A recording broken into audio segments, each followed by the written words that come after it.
कराची में defence library के करीब ट्रेलर बेकाबू होकर बंगले में घुस गया। रेस्क्यू के मुताबिक डिफेंस फेज 2 डिफेंस लाइब्रेरी के करीब ट्रेलर ड्राइवर से बेकाबू होकर रिहायशी बैरूनी दीवार तोड़ता हुआ बंगले में जा घुसा, जिसके नतीजे में 2 अफराद मामूली जख्मी हुए हैं। जख्मियों को जिन्ना अस्पताल मुंतकिल किया गया। हादसे के बाइस बंगले की दीवार को नुकसान पहुंचा है, जबकि ट्रेलर का अगला हिस्सा मुकम्मल तौर पर तबाह हो गया।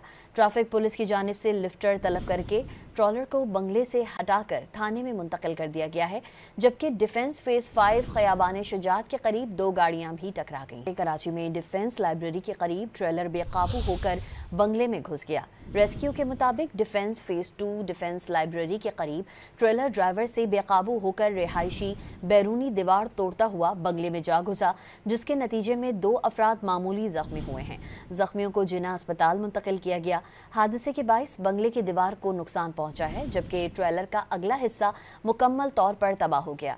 ट्रैफिक पुलिस की जानिब से लिफ्टर तलब करके ट्रॉलर को बंगले से हटाकर थाने में मुंतकिल कर दिया गया है, जबकि डिफेंस फेज 5 खयाबान शुजात के करीब 2 गाड़ियां भी टकरा गई हैं।